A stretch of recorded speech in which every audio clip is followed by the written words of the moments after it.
সহজে জেতার আনন্দ কোথায়? বাধা যত বড়, বিজয়ের আনন্দ তত বিশাল।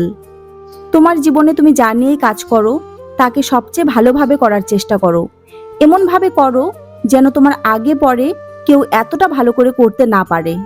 আমি ব্যর্থতাকে মেনে নিতে পারি, কিন্তু আমি চেষ্টা না করাকে মেনে নিতে পারি না। কখনো ভেঙে পড়ো না। পৃথিবীতে যা কিছু হারিয়ে যায়, অন্য কোনো রূপে সেটি ঠিকই আবার ফিরে আসে জীবনে। তোমার স্বপ্ন আর তোমার মাঝে দাঁড়িয়ে আছে কেবল একটি জিনিস, সেটি হচ্ছে অজুহাত।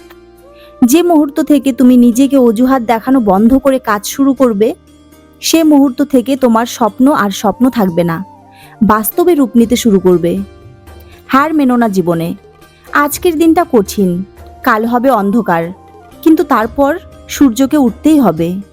প্রত্যেকের জীবনে একটা গল্প আছে। অতীতে ফিরে গিয়ে গল্পের শুরুটা কখনোই পরিবর্তন করা সম্ভব না, কিন্তু কঠোর পরিশ্রমের মাধ্যমে গল্পের শেষটা চাইলেই নতুন করে সাজিয়ে তুলতে পারো।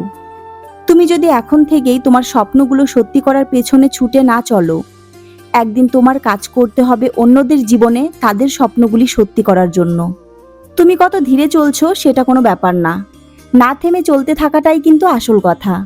জীবনে কোনো কিছু যদি সত্যি তোমার কাছে গুরুত্বপূর্ণ হয়, কোনো বাধাই কিন্তু তোমাকে থামাতে পারবে না। তুমি তোমার মতো হও, সবাই কিন্তু যে যার মতো হয়ে গেছে। মানুষের পক্ষে সব স্বপ্নই পূরণ করা সম্ভব, যদি সে যথেষ্ট সাহসী হয়।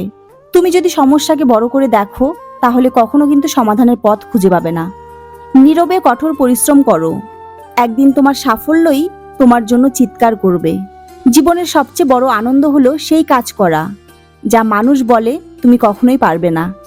কখনো স্বপ্ন ছেড়ে দেবে না শুধুমাত্র এই কারণে যে এটি পূরণ করতে সময় লাগবে। যেভাবেই হোক, তোমার সময় কিন্তু কেটেই যাবে। কোনো কিছু শুরু করার জন্য তোমাকে দুর্দান্ত হতে হবে না, তবে তোমাকে শুরু করতে হবে দুর্দান্তভাবে।